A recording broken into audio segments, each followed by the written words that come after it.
আমাদের দেশের makeup আর্টিস্টরা India থেকে অনেক বেটার, এবং এখানে যারা সামনে দেখতেছি আমি অনেকেই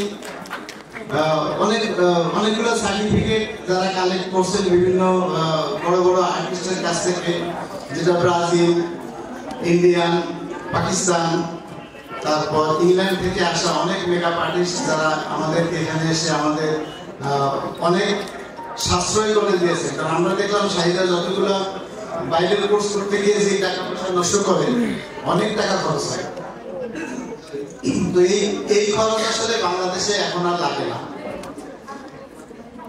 মেকআপ সেক্টরের এই একটা গ্রুপকে কাজে লাগানোর জন্য আমরা যে প্ল্যাটফর্মটা তৈরি করেছি সেটা হচ্ছে makeup artist and beauty blogger association.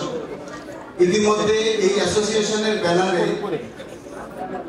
অনেকেই সার্টিফাইড হয়েছেন, অনেক ফ্রিল্যান্সাররা ইনকাম করার সুযোগ তৈরি হয়েছে, এটা জিরো ইনভেস্টমেন্ট, আসলে তেমন কোনো ইনভেস্টমেন্ট লাগে না। কারণ এখন একটা পার্লার বা এস্টাবলিশমেন্টের জন্য যে টাকাটা আমাদের খরচ হয় এটা কিন্তু এখন আর লাগে না। এখন ঘরে বসে অনেকেই মেকআপ নিয়ে কাজ করতে পারে বা তাদের একটা ইনকামের সুযোগ হয়ে গেছে, এবং বাই দিস টাইম অনেকেই উদ্যোক্তা হিসাবে নিজেরা এস্টাবলিশড হয়ে গেছে।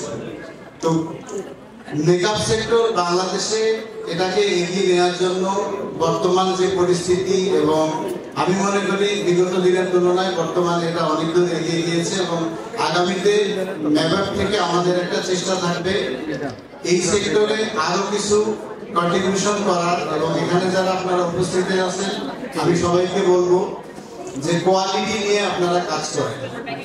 আমরা কোয়ালিটি বিউটি, এই স্লোগানটা ছিল আমাদের। এই কোয়ালিটি বিউটির জন্য পাশাপাশি আমাদের সাথে যেহেতু এখন হার্লেন আসছে, হার্লেন নিজেরা প্রোডাকশন করতেছে, নিজেদের ক্যাপাসিটি তারা অনেক বিল্ড আপ করে ফেলছে অর্গানাইজ টাইম। এবং আমার মনে হয় মেকআপ এবং হার্লেনের সাথে যেই একই সামঞ্জস্য রেখে আমরা যেভাবে কাজ করার যেই প্রত্যাশা আমাদের আছে, এটা আগামী দিনে মেকআপ সেক্টরটাকে অনেক দূর এগিয়ে নিয়ে যেতে পারবে। তো আমি যেহেতু মেকআপ নিয়ে অত কাজ করি না, আমি সবসময় ব্যাক এন্ডে কাজ করি।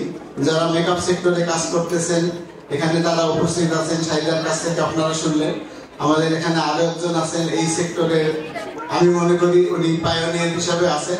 আমি এরপরে আমাদের নাবিন আপুকে বলবো উনি যেন মেকআপ নিয়ে বা মেকআপের বর্তমান যে অবস্থা, আসলে আমার একটা চিন্তা ভাবনা আছে, সেটা হচ্ছে যে বর্তমান এবং ভবিষ্যৎ নিয়ে কাজ করে এই সেক্টরে নতুন কিছু করা যায় কিনা, এই চিন্তা ভাবনা নিয়ে আজকের এই প্রতিপাদ্যটা যেটা আমাদের আজকের চিন্তা ভাবনা। তো এই ব্যাপারে আমার মনে হয় আমাদের বাইরেও যারা সামনের দিকে যারা মেকআপ আর্টিস্ট আছেন তাদেরকেও আমরা সুযোগ